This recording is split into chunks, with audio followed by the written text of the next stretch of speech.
అదృష్ట రత్నాలయం జ్యువెల్స్ అదృష్ట రత్నం అష్టైశ్వర్యాలకు మహానిలయం.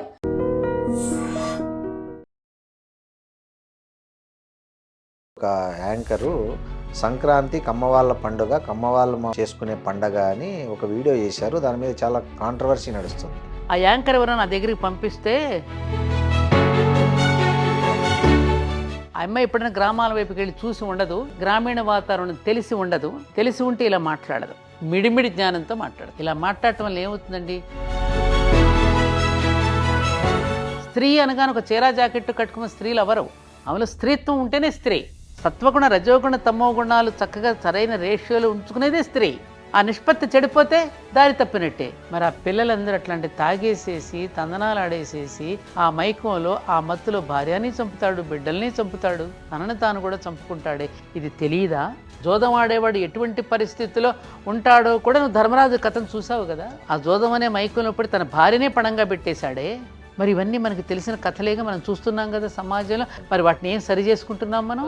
నువ్వు ఒక సినిమా చూసినా, ఒక మొబైల్ చేత పట్టుకున్నా సమాజాన్ని భ్రష్టు పట్టించేదే ఎక్కువ కనపడుతుంది తప్ప సమాజాన్ని బాగు చేయడానికి మాలాంటి కొన్ని సంస్థలు కృషి చేస్తున్నాయి. రాక్షసులేక శక్తి బాగా పెరిగిపోయినప్పుడు, దేవతలు కూడా శక్తి తరిగిపోయినప్పుడు ఏమీ చేయలేని నిస్సహాయ స్థితిలో పడి విష్ణుమూర్తిని మొరపెట్టుకున్నారనే గాథలు మనం చదివాం. అది నడుస్తోందిగా. ఆడవాళ్ళ వస్త్రధారణ మీద కూడా ఈ మధ్య కొంచెం బాగా చర్చ జరిగింది. మీరు ఒక ఉమెన్గా మీరు ఏంటి, దేన్ని కరెక్ట్ అంటారు? తనకు నచ్చినట్లు తను ఉండడమా? పుణ్యప్రదమైనటువంటి ఒక పవిత్రమైనటువంటి ఒక ఇది స్త్రీకి ఇచ్చింది ప్రకృతి. ఇప్పుడు ఆ తల్లి చీర కట్టుకుని వెళ్ళిందండి, ఆ కొంగు చాటును బిడ్డగా పాలించుకుంటుంది, పెట్టి దుప్పటిగా కప్పుకు నన్ను ఆచ్ఛాదనిస్తుంది, తను రక్షించుకుంటుంది. దుఃఖం వస్తే దీన్ని కంటితో కన్నీటి తుడుచుకుంటుంది.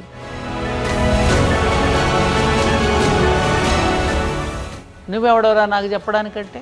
అవును మేడం, అసలు సనాతన ధర్మం అంటే ఏంది? ఈ మధ్య ఎవరు పడితే వాళ్ళు ఎక్కడ పడితే అక్కడ వాడేస్తున్నారు. నాకు వాళ్ళ బీపీ లేదు, షుగర్ లేదు నాన్న, ఆరోగ్యంగా ఉన్నాను, ఏ మందులు లేవు నాకు. మరి ఇలా ఉన్నానంటే దేనికి వల్ల ఉన్నావు? వీటన్నింటికీ నేను వశమై వాటికి కృతజ్ఞతాబద్ధురాలినై జీవిస్తూ ఉన్నందుకు నేను ఆరోగ్యంగా ఉండగలుగుతున్నా. నువ్వు అలా నడుస్తూ ఉంటే నిన్ను అది కాపాడుతోంది. నువ్వు దాన్ని కాపాడటం ఏంటి? నేను వేదాలను రక్షిస్తున్నానంటాడు ఒకడు ధర్మాన్ని రక్షిస్తున్నానంటాడు, హిందుత్వాన్ని హిందుత్వమే, అసలు హిందుత్వమే లేదు మనకి. నీకు రామాయణంలో హిందూ శబ్దం ఉందా? మహాభారతంలో హిందూ శబ్దం ఉందా? ఇది ఎవడో పెట్టిన పదం, ఏదో పెట్టాడో వాడుకుంటున్నాం, ఏదో ఇంగ్లీష్ క్యాలెండర్ వాడుకుంటున్నట్టుగా. యాంగైతే మన క్యాలెండర్ ఏమిటి? ఉగాది నుంచి. కానీ మన ఇంగ్లీష్ క్యాలెండర్ వాడుకుంటున్నట్టుగానే హిందూ పదాన్ని వాడుకుంటున్నాం. నమస్తే, వెల్కమ్ టు ఐడ్రీమ్ మీడియా. నేను మీ రొద్దం శ్రీనివాస్. ఇవాల్టి మన స్పెషల్ గెస్ట్ ఎవరో కాదు, తెలుగు వారందరూ సగర్వంగా గర్వపడే సత్యవాణి గారు. ఆమెను సత్యవాణి గారు అంటే చాలామంది తెలియకపోవచ్చు, కానీ భారతీయం తన ఇంటి పేరుగా మార్చుకున్న సత్యవాణి గారు మనతో ఉన్నారు.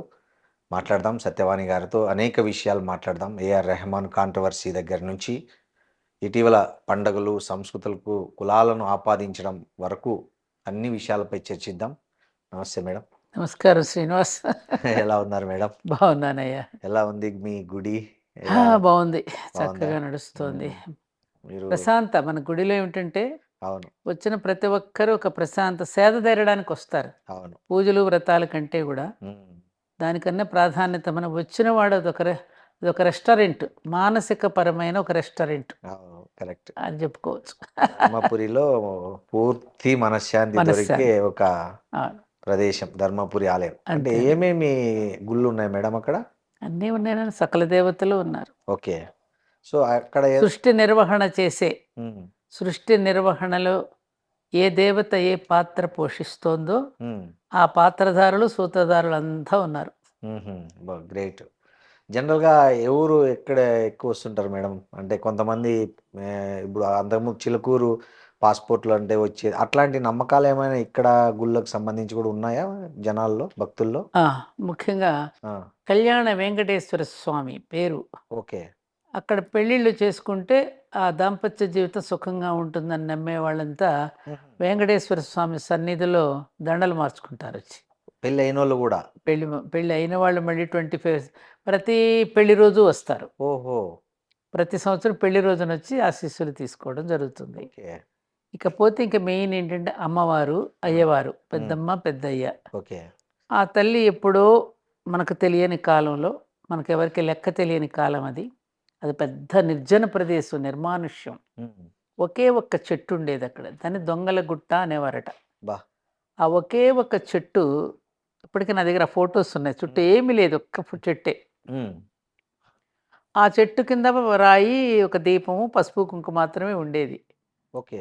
అప్పుడు గ్రామస్తులందరూ చెప్పిన విషయం ఏమిటంటే, ఉమ్. వీరందరూ చుట్టుపక్కల పటాన్చెరు, గంగారం, చందానగర్, ఉమ్. మహబూబ్ ఖాన్, మక్తా, ఉమ్. అమీన్పూరు చుట్టూ కొన్ని చిన్న చిన్న హ్యామ్లెట్స్ ఉంటాయి గుడేమో కదమ్మా. ప్రగతి నగర్ లో ఉంటది. ప్రగతి నగర్ కాదు, ఉమ్. అదొక అడవిలో ఉంది అప్పుడు. ఇప్పుడు ప్రగతి నగర్ అయింది అది. దీప్తి శ్రీనగర్ కాలనీ, ఆ, ధర్మపురి క్షేత్రం అంటారు. ఓకే. ఉమ్. ఆ చెట్టుకి ఉయ్యాల్లో పడుకోబెట్టుకుని, ఆ, ఇది చీరని ఉయ్యాలుగా కట్టి ఉమ్. బిడ్డల్ని అందులో పడుకోబెట్టుకుని పనుల్లోకి వెళ్ళేవారట. పొలాల్లో. తిరిగి పాపం పనులు పూర్తి చేసుకుని పిల్లలకి పాలిద్దామని వచ్చేసరికి ఉమ్. అప్పటికే పిల్లల మూతి నిండా పాలు కారుతూ, ఉమ్. నవ్వుతూ, కేరింతలు కొడుతూ ఉండడం చూసి, ఉమ్. రోజు ఎవరిస్తున్నారు ఈ పిల్లలకి పాలు అనేది వాళ్ళల్లో ఆశ్చర్యపోయి, ఉమ్. ఈ చెట్టు కిందే ఏదో శక్తి ఉండి ఉంటుంది అని శక్తి ఆరాధన చేసుకోవడం మొదలెట్టారు. అంటే ఉమ్. ఏదో పసుపు కుంకుమ దీపాలు వెలిగించుకోవటం, అవును. ఏదో చిన్న చిన్న ఉంటాయి కదా జీవరాశులను బలించుకోవడం, ఉమ్. ఆ రోజుల్లో ఉండేవి కదా. అవును. అలా చేసుకుంటూ ఆ చెట్టు కింద ఆరాధించుకోవడం మొదలుపెట్టిన నేపథ్యంలో ఉమ్. ఒక చిన్న ఆలయాన్ని వాళ్ళకి కట్టివ్వాలనేటటువంటి ఒక ఆలోచనతో ఉమ్. ఆ గ్రామస్తులు కోరగా, ఉమ్. ఆ చుట్టుపక్కల గ్రామాలు ఓకే. అలా నిర్మాణం జరిగినటువంటి ఆ తల్లి చిన్న ఆలయంలో తాను ఉండి, తాను వివిధ రూపాలలో అవతరించింది. అటు వెంకటేశ్వర స్వామిగాను ఆవిడే, ఉమ్. అటు సరస్వతీదేవిగా ఆవిడే, ఉమ్. అటు పద్మావతిగా ఆమె, బ్రాహ్మరి దుర్గాంబిక, దుర్గామల్లేశ్వర స్వామి, ఆంజనేయ స్వామి, అయ్యప్ప స్వామి, గణపతి, కుమారస్వామి ఇత్యాది దేవతల రూపంలో ఉన్నదంతా ఆవిడ. వ్యాపిని వివిధాకార, ఉమ్. వివిధాకారాలలో వ్యాపం చేసి ఎవరికి నచ్చిన దైవాన్ని వాళ్ళు ఆరాధించుకునేటట్టుగా అమ్మవారు అక్కడ అంత పని చేసింది. ఉమ్. అది దాన్ని మీరు అది నన్ను ఒక చిన్న ఈ దీనిగా దేహాన్ని ఒక ఇన్స్ట్రుమెంట్గా అమ్మవారు వాడుకుంది. ఉమ్. దాన్ని ఒక తన పెద్ద యొక్క క్షేత్రం చేశారు మీరు. తన యొక్క ఉనికిని అవును. చాటుకోవాలిగా. అవును. చాటుకోవాలంటే ఎవరో ఒక మానవ దేహం కావాలి. అవును. ఆ మానవ దేహం ద్వారా చేయించుకుంది. ఆ మానవ దేహమే ఈ ఉపాధి. అంతే. బాగుంది, ఆ, బాగుంది. మేడం, మీరు అప్పుడు అయోధ్య ఉద్యమంలో అయోధ్యలో రామాలయం నిర్మించాలనే ఉద్యమంలో ఉమ్, మీది చాలా పెద్ద పాత్ర అని విన్నా. ఉమ్. యాక్చువల్గా తెలుగు వారిలో తెలుగు రాష్ట్రాలన్నిట్లో మీ అవును. పేరు సువర్ణాక్షరాలతో లిఖించదగ్గది అని చాలా మంది చెప్తుంటారు. ఆ, అసలు ఏంటి దాని అంటే అయోధ్యలో రామాలయం అయితే ఇప్పుడు ఆ నిర్మించాలని? పేజీ ఎక్కడ కనపట్టలేదు లేదు. ఉమ్. ఆ పేజీ కట్ చేసినట్టున్నారు ఇప్పుడు. ఏమో మీకు తెలియదు కదా. అవునవును. తెలియట్లే. చరిత్రలో కొన్ని పుటలు అవును. అలా కట్ అయిపోతూ ఉంటాయి. మన మార్చేస్తున్నారు. రామాయణ మహాభారత కథల్లో కూడా ఉమ్. ఆనాడు వాల్మీకి మహర్షి, వ్యాస మహర్షి రచించిన గ్రంథాల్లో కూడా ఉమ్. ప్రక్షిప్తాలు చేర్చేశారు కదా. అవును. అట్లాగే ఒరిజినల్గా ఇప్పుడున్నటువంటి వ్యక్తుల జీవితాల్లో కూడా అసలైన నిజాలని, సత్యాలని అవును. వదిలేసి ఆ. వీళ్ళంతా కల్పించే కొన్ని ప్రక్షిప్తాలు ఉన్నట్టుగానే వాట్సాప్ యూనివర్సిటీ ఉంటాయి సిలబస్. ఉంటాయి అది ఆ. వాస్తవాలు. అది సో నాన్నది. అప్పుడు ఏం చేశారండి మీరు దాంట్లో ఏరేం లేదు. ఉమ్. అంటే మొదటి ఇటుక పెట్టిన వాళ్ళలో ఆ, మీరు ఉన్నారని అవును అంటారు. అవును అవును ఉమ్. తెలుగులో రాసుకు వెళ్ళిన ఇటుకలు ఉమ్. 3, శ్రీరస్తు, శుభమస్తు, అవిఘ్నమస్తు అని ఉమ్. 3 ఇటుకరాళ్ళ మీద ఉమ్. 3 ఇవి రాసి ఉమ్. సిల్క్ బట్టలు మూట కట్టుకుని పట్టుకెళితే ఆ 3 రాళ్ళు మొట్టమొదటి శిలాన్యాసలో. అప్పుడు నేను రామచంద్రుడి ఆలయానికి శంకుస్థాపన చేయడానికి పర్మిషన్స్ ఇవ్వడం లేదుగా. అవునవును.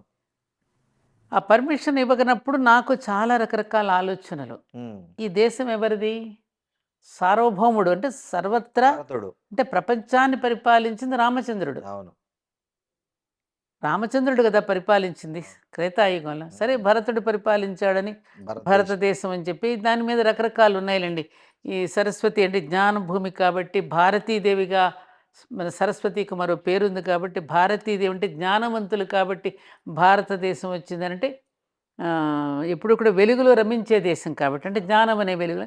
సరే, రకరకాలుగా నిర్వచనాలు ఏమైనా చెప్పుకోవచ్చు మనం దానికి జోలికి వెళ్ళొద్దు, రకరకాల వ్యాఖ్యానాలు ఉన్నాయి. అప్పుడు నేను అరే ఈ పుణ్యభూమి రామచంద్రుడు ప్రపంచం మొత్తానికే ఒక ఆదర్శవంతంగా పరిపాలించాడు. మన రాజ్యాంగంలో కూడా వారిదే ఉంటుంది కదా చిత్రపటం. మరి ఎందుకు రామాలయం కట్టుకోవడానికి పర్మిషన్ ఇవ్వడానికి ఇంత ఇబ్బందులు ఎందుకు పడవలసి వస్తోంది అనేటటువంటిది స్వామి చిన్మయానంద గొప్ప గొప్ప వాళ్ళందరి యొక్క ప్రవచనాలు వినడం ద్వారా నాలో ఏదో ఒక ధర్మావేశం పెళ్ళుబుకి, అది కూడా కంచి పరమాచార్య స్వామి వారి యొక్క బ్లెస్సింగ్స్ తీసుకోవడంతో ఆనాడు అయోధ్యలో శిలాన్యాసం జరిగే వరకు నేను కురులు ముడవను అని చెప్పి శపథం చేసి, ఎందుకు రామాలయం మనం కట్టుకోవాలి, అసలు రామాలయం మనకి ఏం అందిస్తోంది, దాని నుంచి మనం తెలుసుకోవాల్సింది ఏమిటి, అసలు ఆలయం అనేది ఎందుకు, ఆలయం ద్వారా జాతి జనులు పొందవలసింది ఏమిటి, మన పూర్వీకులు అసలు ఎందుకు ఇచ్చారు ఆలయ సంస్కారాన్ని, ఆ సంస్కృతిని అనేదాన్ని ప్రజలకు తెలియచేసి ప్రజలను మేలుకొల్పాలని అలా 2 నెలలు అలా. సో అప్పటి వరకు మీరు జస్ట్ హౌస్ వైఫ్ అంతే. ఈ ఇన్సిడెంట్ తో బయటకు వచ్చారా? అంతకుముందు కూడా చిన్న చిన్న ఉద్యమాలు చేశాను. అయ్యో మన అల్ కబీర్ ఉద్యమం అని, ముఖ్యంగా ఎడ్యుకేషన్ మీద నేను రామాలయం జరగకముందు నేను చాప కింద నీరులాగా ఎడ్యుకేషన్ మీద నేను దాన్ని ఒక ఉద్యమంగా తీసుకున్నా. స్కూల్స్కి కాలేజెస్కి వెళ్ళడం, సౌశీల్య అకాడమీని ప్రారంభం చేసి, నేను ఈ మోరల్ ఎడ్యుకేషన్ తీసేశారు కదమ్మా, దాని మోరల్ ఎడ్యుకేషన్ తీసివేయడం వల్ల సమాజంలో విద్యావంతులు కూడా నేరాలకు ఎందుకు పాల్పడుతున్నారు అనేటటువంటి ఆవేదనతో నేను స్కూల్స్ని ఎంచుకుని పిల్లలకి దానికి కావలసినటువంటి సాహిత్యాన్ని, సహితస్య భావమే సాహిత్యం కదా నాన్న, సమాజం యొక్క హితం కోరుకునేదే సాహిత్యం కదా, అటువంటి సాహిత్యాన్ని టీచర్స్కి ఇస్తూ అప్పుడప్పుడు మీరు చదవండమ్మా, కేవలం పాఠ్యాంశాలే కాదు, పాఠ్యాంశాలకు బదులు మధ్య మధ్యలో ఇవి కూడా మీరు బోధిస్తూ ఉంటే పిల్లవాడి మనసులో అది ఆ చిత్తంలో ఎప్పుడైతే వాడు ముద్రింపబడుతుందో అతడు తప్పు చేయడానికి భయపడతాడని అలా చాలా స్కూల్స్, కొన్ని వేల మంది అలా ప్రారంభమైన ఉద్యమం. అలా అక్కడ ముందు అలా చేసుకుంటూ వస్తున్న నేపథ్యంలో 89లో ఈ ఇన్సిడెంట్ జరగడంలో కాస్త నాకు ఎక్కడైనా ఏదైనా గబుక్కున అన్యాయం, ఇది దుర్మార్గం అని అనిపించినప్పుడు స్పందించడం అనేది అది బై బర్త్ ఉన్నది, ఇవాళ కొత్తగా వచ్చింది. ఇంకా చిన్నప్పుడే గుడిలో పానకం పోయకపోతే హరిజనుడికి ఆనాడే పోట్లాడిన నేపథ్యం అది. సూపర్.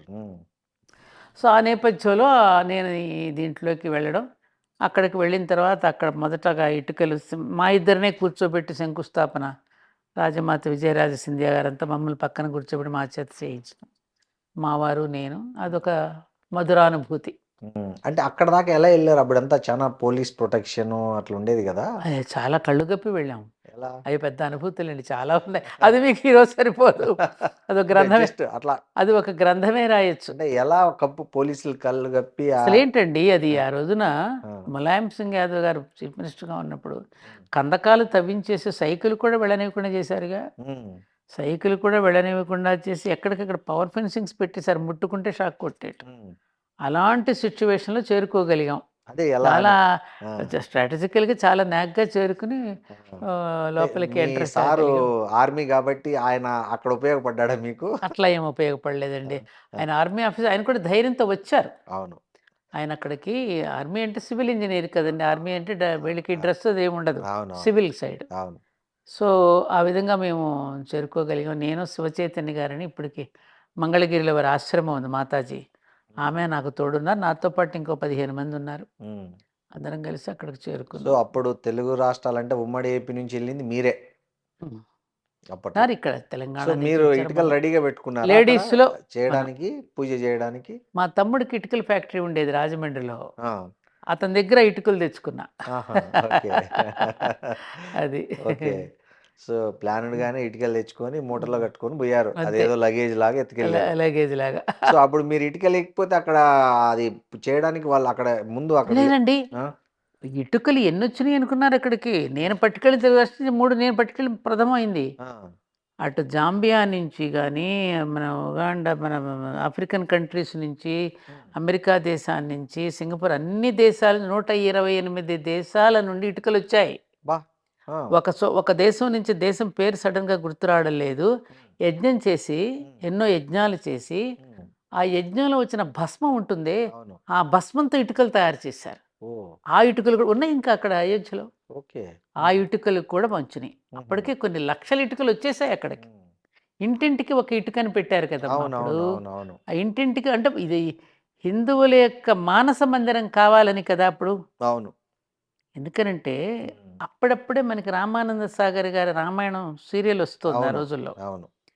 ఆ సీరియల్‌ని ఎంత అద్భుతంగా తీశారో, ప్రజలు కూడా ఆ 9 గంటలు అవుతోందంటే ఇంట్లో అన్ని పనులు పూర్తి చేసుకొని అందరూ ఎవరు? నాట్ ఓన్లీ హిందూస్ అండి. యెస్. అటు మహమ్మదీయుల దగ్గర నుంచి అందరూ కూడా ఆ సీరియల్‌ని చాలా ఉత్సాహంతో చూసి, ఒక ఉత్తేజాన్ని పొందినటువంటి రోజులవి. కరెక్ట్‌గా ఆ సమయానికి ఈ ఉద్యమం కూడా ఉండడం చేత ప్రజలందరూ కూడా చాలా చైతన్యవంతులై, అప్పుడప్పుడు మేము చెప్పేటటువంటి విషయాల వల్ల అలా హిందూ మానస మందిరంగా చేసుకోవాలి. దాని నుంచి పరిపాలన అనేది అక్కడి నుంచి సాగాలి. రామచంద్రుడిని అక్కడ పెట్టుకొని మనం పరిపాలన సాగించుకుంటున్నాం అనే భావనతో జరగాలని కదగా మనం అప్పుడు పెట్టుకుంది. అవును. ఆ నేపథ్యంలో వెళ్ళడం జరిగింది. మీరు ఆశించింది ఇప్పుడు నెరవేరిందా? ఆలయం పూర్తయింది అంత కాబట్టి. తొందరగా ఎక్కడవుతాయి? అన్ని రకాల సహకారాలు ఉండాలి కదమ్మా! అవును. ప్రభుత్వం ఇప్పుడు ఎందుకంటే ఇన్నాళ్లుగా జీర్ణించుకుపోయినటువంటి ఈ బ్రిటిష్ వాళ్ళు వచ్చి మనల్ని భ్రమలు కలిగించి అనేక రకాలైనటువంటి ఏమంటారు దుష్ట ప్రచారాలు చేసి హ్మ్. మన దేవీ దేవతల మీద ఎన్నో రకాల ప్రయోగాలు చేశారు కదా. హ్మ్. వాటన్నింటి నుంచి బయటపడాలి అంటే మళ్ళీ మనలో జ్ఞానోదయం కలగాలంటే కొంత సమయం పడుతుంది కదా. అవునవును. కాబట్టి ప్రారంభమైంది కొంతవరకు, ఇది కొంతవరకు నెరవేరుతుంది. నెరవేరడానికి కావలసినటువంటి ఒక ఈ మధ్యన అంటున్నాం కదా పంచ పరివర్తన అని కూడా అవును. తీసుకొని వచ్చారు కదా. హ్మ్. ఆ కుటుంబ నేపథ్యంలో మనం ఏ విధంగా పెరగాలి, అవును. పర్యావరణాన్ని ఎలా కాపాడుకోవాలి, మనలో సివిక్ సెన్స్ని మనం ఎలా పెంచుకోవాలి, ఇవన్నిటిని మీదే మళ్ళీ ప్రజల్లోని ఎడ్యుకేట్ చేయాలి కదా. అది కూడా కొంచెం ప్రారంభమైంది కాబట్టి ఆ, ఓకే. ఒక్క రోజులో తెల్లవారదు కదా నాన్న, అవునవును. ఏదో ఒకరోజు తెల్లవారుతుంది. అవును. మేడం ఈ మధ్య ఒక మన దేశంలోనే ప్రముఖ మ్యూజిక్ డైరెక్టర్ ఏఆర్ రెహమాన్ ఒక వ్యాఖ్య చేశారు. బీబీసీలో ఇంటర్వ్యూ ఇస్తూ, ఈ 8 సంవత్సరాలుగా పవర్ షిఫ్ట్ అయింది దేశంలో. దానివల్లనేమో నాకు అవకాశాలు తగ్గాయి. బహుశా దానికి నా మతం గూడా ఒక కారణం కావచ్చేమో అనే ఒక వ్యాఖ్య చేశారు. దాని మీద హిందూ అవునా? విహెచ్‌పి వాళ్ళు గానీ, చాలామంది చాలా రకాలుగా స్పందించారు. సో, మీరు వినలేదు నేను. అన్నారు ఆయన ఆ మాట. హ్మ్. సో, దీన్ని మీరు ఎలా చూస్తారు? ఒక హిందుత్వవాదిగా? ఆయన అలా అన్నారు అంటే అది చాలా దారుణం. హ్మ్. ఎందుకంటే ఒక మ్యూజిక్ డైరెక్టర్‌గా ఏఆర్ రెహమాన్ పొందినన్ని అవకాశాలు, అవును. ఈవెన్ మన ఇది ఉంది కదా రామాయణ, ఇప్పుడు వస్తున్న రామాయణం దాంట్లో గూడా దాంట్లో ఆయనే కూడా మ్యూజిక్ మ్యూజిక్ డైరెక్టర్. డైరెక్టర్‌గా ఉన్నారు. ఎన్నో అద్భుతమైనటువంటి సినిమాలకి ఆయన మ్యూజిక్ డైరెక్టర్‌గా వ్యవహరించారు. అవును. తర్వాత ఆయన దీనికి 'వందే మాతరం' వాటికి ఆస్కార్ అవార్డును పొందినటువంటి వాడు. భారతదేశం ఆయన ఎంతో ఆదరించింది. అవును. ఆయన అసలు దేశ కాలాలకు అతీతంగాను, కులాలకి, మతాలకు అతీతంగా చూసే దేశం ఏదైనా ఉందంటే అది నా దేశమే. హ్మ్. దాన్ని అర్థం చేసుకోకుండా అదొక ధర్మసత్రంలా ఉన్నది కదా అని ఎవడు పడితే అలా మాట్లాడితే ఎట్లా? నా ఉద్దేశంతో నేనేమనుకుంటున్నానంటే, ఈ ఈ మధ్య కాస్త ప్రజలలో ఒక చైతన్యం వస్తుంది. హ్మ్. హిందూ దేశం పట్ల, హ్మ్. హిందుస్థాన్ పట్ల ఒక హ్మ్. చైతన్యం ప్రజలలో రగులుతోంది. హ్మ్. దానికి ఎగనెస్ట్‌గా ఏదైనా చేయాలని ఎవరైనా అనిపించారేమో! హుహు. చెప్పలేం గదా! వాళ్ళ అంటే మేధావులు, గొప్పవాళ్ళు కూడా చిన్న చిన్న ప్రలోభాలకు కూడా లొంగిపోయే రోజులొచ్చాయి ఇవాళ. హ్మ్. డబ్బుకు దాసోహం అయిపోయింది లోకం. అవును. ఆ నేపథ్యంలో ఏమైనా అన్నాడేమో అని కూడా నాకు డౌటొస్తోంది. లేకపోతే హ్మ్. ఆయన పొందినంత లబ్ధి ఎవరు పొందారండి? అవును. ఎంత హైయెస్ట్ పేరు పెయిడ్ మ్యూజిక్ సంపాదించుకున్నాడు? డైరెక్టర్ అతను. హైయెస్ట్ పెయిడ్ గదా! అవును. ఆ మాట అన్నాడంటే చాలా ఆశ్చర్యంగా ఉంది నాకు. అలా అనకూడదే! హ్మ్. ఎందుకన్నాడు ఆ మాట? అదే అన్నారు మరి. దీని వెనక ఏదో ఉండుంటుందని నా ఉద్దేశం. అంటే ఏమై ఉంటుందనుకుంటున్నారు ఏదో మీరు? సంథింగ్ కుట్రండి. ఇప్పుడు మన దేశం మీద ఎన్ని రకాల కుట్రలు పన్నుతున్నారు శ్రీనివాస్ గారు. మీకు అంటే ఇప్పుడు తెలియనిదేముంది? అవునవును సార్. అంటే ఏవండి? ఇప్పుడు 'రెహమాన్‌కి' ఎవరన్నా మన శత్రువులు ఆయన ఏవండి? హ్మ్. నిజంగా మహమ్మదీయుడనే గనక వాడిని తగ్గించారని అనుకుంటే, మన అబ్దుల్ కలాం గారు ఈ దేశానికి ప్రెసిడెంట్‌గా ఉండి, అవును. మన దేశపు యొక్క ఖ్యాతిని మరింతగా మిసైల్స్. పెంచి, అవును. అవును. ఆయన ఎంత భారతదేశాన్ని గురించి, భారతదేశ ప్రజలను గురించి ఎంత పొగిడి ఎంత ఇచ్చేశారండి ఆయన. అవును. మహానుభావుడిని. అవును. అదిగో మా ఇంట్లో ఆయన విగ్రహం ఉంటుంది. అవును. మరి ఇవన్నీ తలుచుకుంటే మనం ఇది ఎవరో కొంతమంది చేసే కుట్ర కాదంటారా?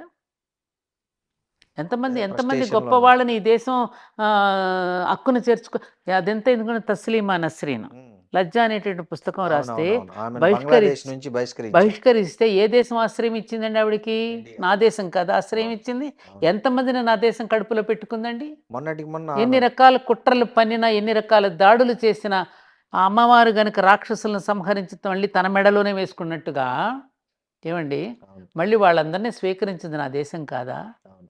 ఎంత దారుణం అండి ఇది.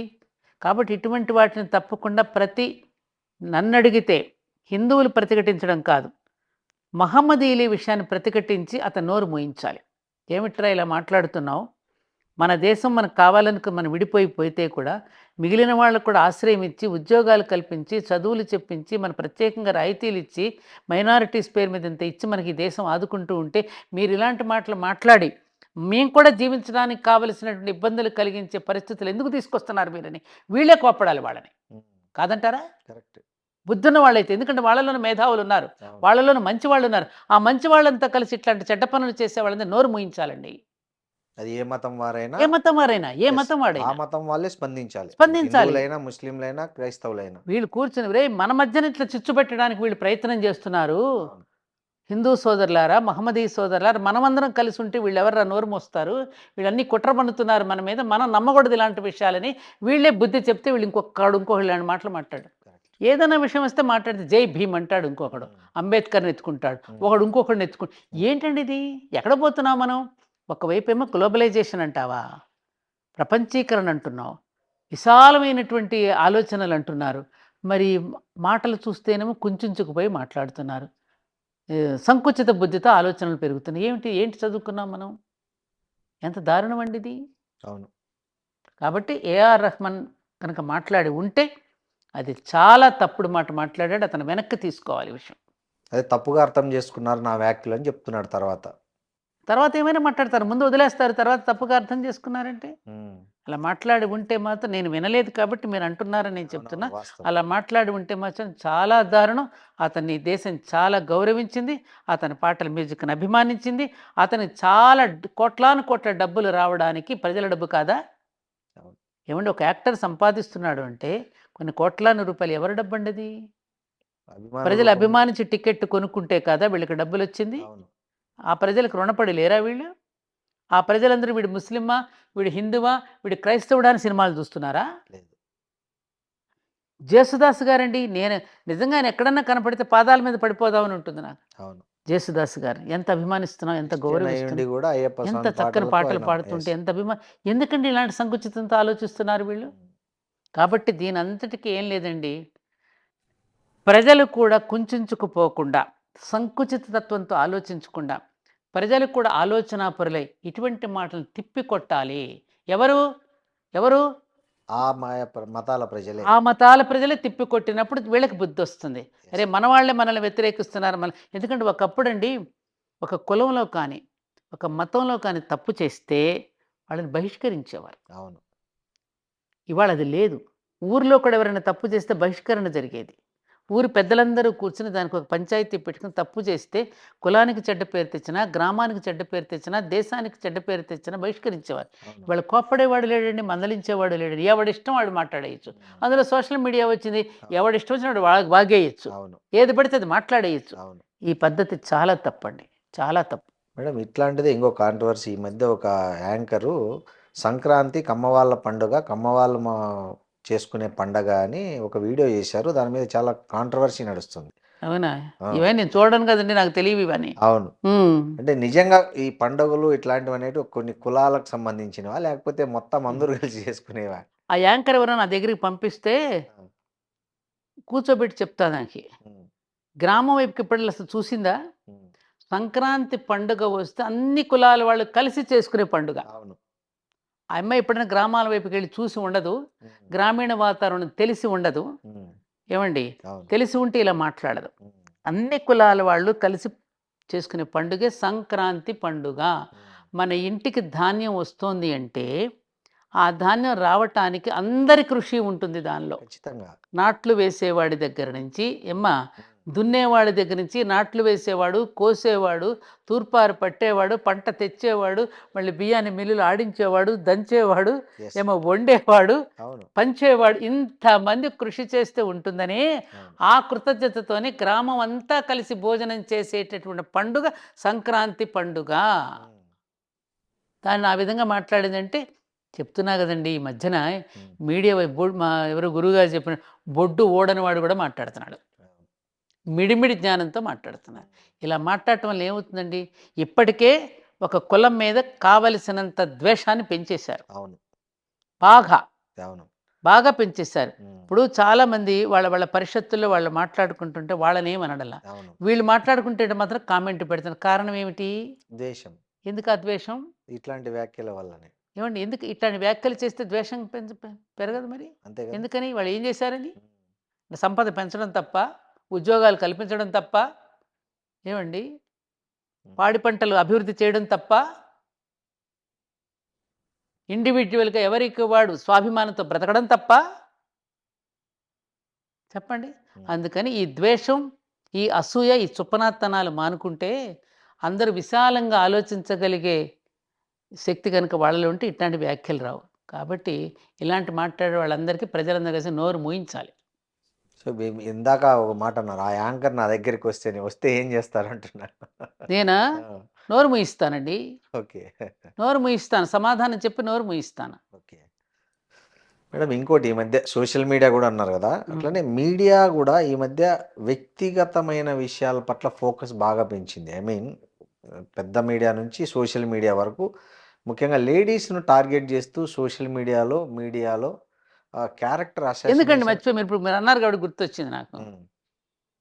ఒకసారి ఏదో కేజీఎఫ్ మీటింగ్ పెడితే అనుకోకుండా నేను అందులో మాట్లాడాను. నేను మాట్లాడిన దాంట్లో ఏమన్నా, నేను ఏది ఏమైనా ఇప్పుడు మా పెద్దవాళ్ళు కూడా చెప్తున్నారుగా, ఏదైనా కులం అనేది ఇంట్లోనే, బయటకు వెళితే మన భారతీయ ఈ స్థాయి నుంచి తెలుగు వాళ్ళం అనే స్థాయి నుంచి భారతీయులుగా మనం ప్రమోట్ చెందాలి అని చెప్పిన పాయింట్ ఎవరికి గుర్తురాలా. నేను అక్కడ మాట్లాడేసరికి ఈ మధ్యకాలంలో నేను ఏదైనా మాట్లాడితే ఈ గాడిద కొడుకులు కొంతమంది ఉంటారుగా, ఈ పనికి మాలిన వాళ్ళు, ఏ పని పాట లేకుండా జులాయి వెధవలో, వాళ్ళ కింద నేను ఏదైనా మాట్లాడుతుంటే కమ్మ కొలగజ్జి అని పెడుతున్నారు. మరి వాళ్ళు వేరే వాళ్ళు మాట్లాడుతున్న ఎందుకు పెట్టట్లా? వేరే వాళ్ళు కూడా వాళ్ళ ఇంటి వాళ్ళ కులం పేరును కూడా ఇంట్లో తగిలించుకుని మాట్లాడుకుంటున్నారు, పేరులో తగిలించుకుని మాట్లాడుతున్నారు. బ్రాహ్మణ పరిషత్తులు పెట్టారు. అన్ని పరిషత్తులకి గవర్నమెంట్ కూడా వాళ్ళకు కూడా వాళ్ళంత డబ్బులు ఇచ్చి పరిషత్తులకు భూములు కూడా ఇస్తోంది. గవర్నమెంట్ కూడా ఫామ్ మీద ఫిలప్ చేసి ఇదే కులం అని రాయమంటోంది, కుల గణనలు చేస్తోంది. మరి దానిని ఎవరు వ్యతిరేకించి మాట్లాడకుండా మమ్మల్ని ఎందుకు టార్గెట్ చేసుకున్నారు? కారణం ఏంటి? మీరే చెప్పాలి. అదే చెప్తున్నా. కొంతమంది పెయిడ్ ఉంటారండి, వాళ్ళకి డబ్బులు ఇచ్చి మాట్లాడించే వాళ్ళు ఉంటారు కదా. వాళ్ళకి ఇప్పుడు మూర్ఖులకి పనే ఉంటుంది నాన్న, తినదరగదు. తినదరగకుండా బయటకు కూర్చుని ఇట్లా లొల్లాయి పాటలు పాడుకుంటూ లొల్లాయి మాటలు మాట్లాడుకుంటూ దానికే ఓ పెద్ద ప్రాధాన్యతనిస్తూ వాటిని ట్రోల్ చేసుకుంటూ వాటిని పెద్ద వైరల్ చేసుకుంటూ అదేదో పెద్ద గొప్ప విషయం అనుకున్నట్లుగా సోషల్ మీడియాలో అదేదో పెద్ద విజ్ఞానం అన్నట్టుగా పంపించేసుకుంటారు. ఏమండి, అసలు జర్నలిజం అంటే ఏంటి?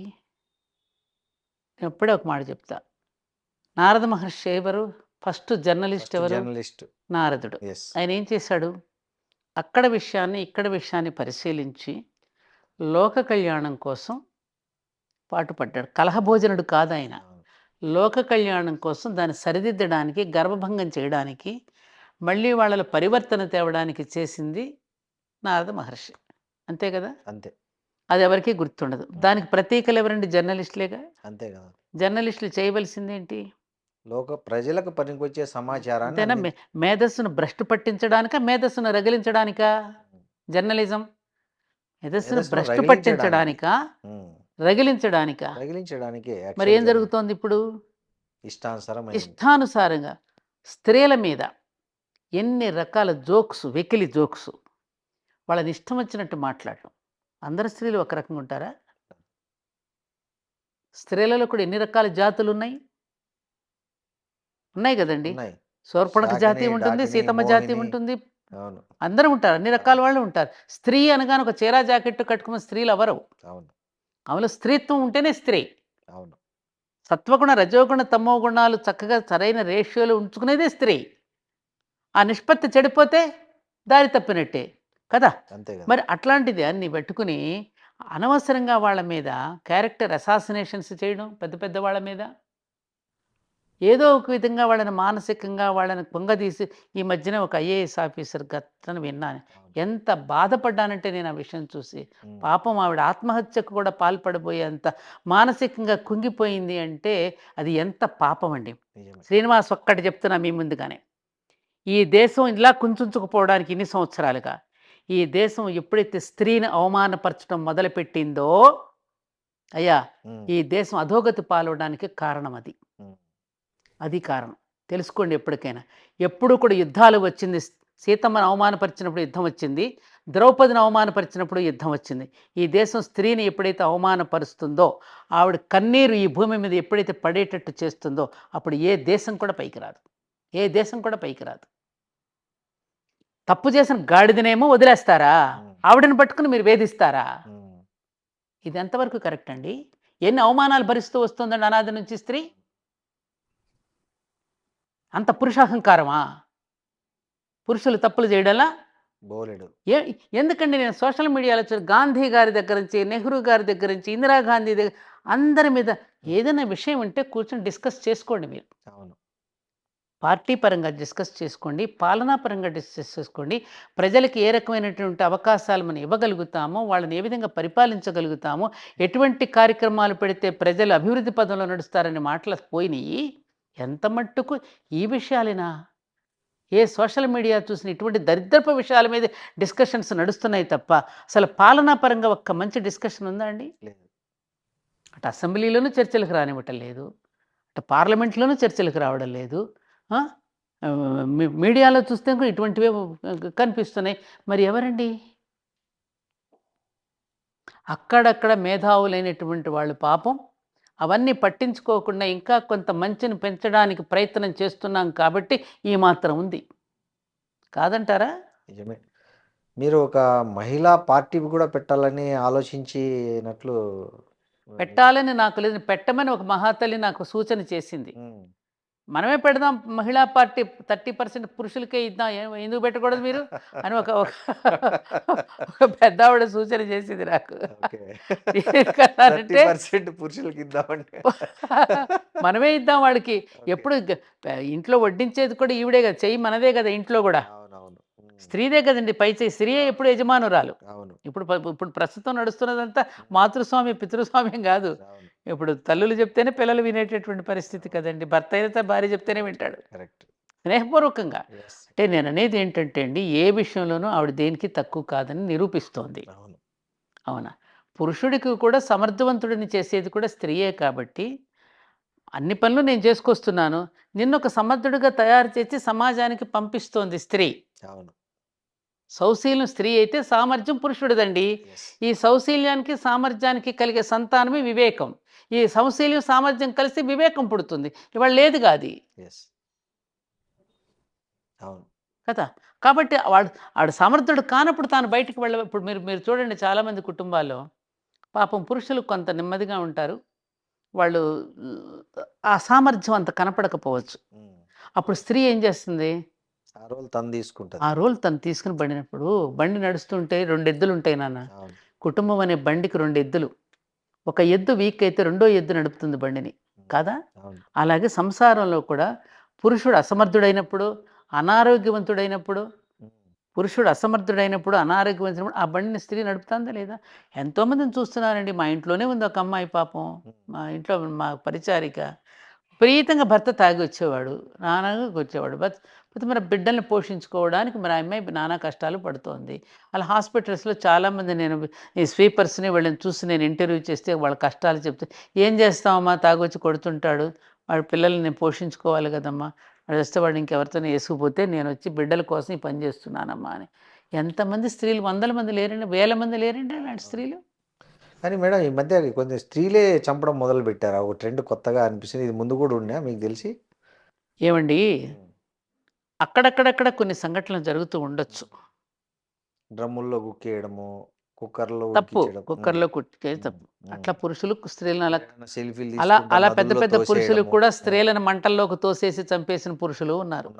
స్త్రీలు ఈ మధ్య కాలంలో మనం వింటున్నాం. ఆ కాలంలో ఉందో లేదో అనేటువంటి మనకు తెలియదు, అరుదుగా విన్నాం. ఇప్పుడు ఎందుకు తెలుస్తున్నాయి అంటే మీడియా చాలా ఎక్కువైపోయింది. ప్రతివాడు తన సొంత ఛానల్ పెట్టుకోవడం అనేది అలవాటు పడిపోయాడు. ఎవడికి వాడే చేతిలో ఉంది తీసేసి పెట్టేస్తున్నాడు. ఇవన్నీ కూడా తాను ఇంకా భరించలేనటువంటి పరిస్థితిలో వచ్చినప్పుడు, చట్టం కూడా దానికి సహకరించినప్పుడు, ఎవరో తనకి ఏ రకమైనటువంటి సహకారం తాను అందించినప్పుడు ఒక ఫ్రస్ట్రేషన్లో కొన్ని జరుగుతూ ఉంటాయి. ఆలోచించండి మీరు. మాలతి చందూరు ఒక పుస్తకం రాసింది. నాకు చిన్నప్పుడు చదివాను ఆ బుక్. నాకు ఆ పుస్తకం ఎంత ఉపయోగపడిందంటే, ఆలోచించు అని బుక్ రాసింది. ఉమ్, అవతలివాడు ఏ పరిస్థితిలో ఆ తప్పు చేసి ఉంటాడు అని అవతలివాడి స్థితిలో కూడా నువ్వు నిలబడి చూడు, ఆలోచించు అని చెప్పింది ఆవిడ. ఉమ్, ఆ ఆ పాయింట్ నా మైండ్లో బాగా పడిపోయింది. ఉమ్, ఓకే. ఆ పరిస్థితులు రావడానికి కారణాలను మూలాన్ని వెతకం మనం. ఆ మూలాన్ని బాగు చేయడానికి మనం ప్రయత్నం చెయ్యం. ఎందుకు జరుగుతున్నాయి అలాంటివి? ఇవాళ సమాజంలో ఇంత అవినీతి పెరిగిపోవడానికి కారణం ఏమిటి? అసలు మోరల్ సైన్స్ అనేది అసలు ఎందుకు తీసేశారు? గవర్నమెంట్ అంటే ఎందుకు గవర్నమెంట్ సమాధానం చెప్పడం లేదు? చెప్పండి ఉమ్, మీరు. ఇప్పుడు ఎడ్యుకేషన్ సిస్టంలో అవును, మనకి కంపల్సరీగా మోరల్ సైన్స్ అనేటటువంటిది కంపల్సరీ అండి. అవసరం, అవును. మరి అది ఎందుకు తీసేశారు? ఎందుకు పెట్టడం లేదు ఇప్పటికీ కూడా? మరి హత్యలు చేయరా? దోపిడీలు చేయరా?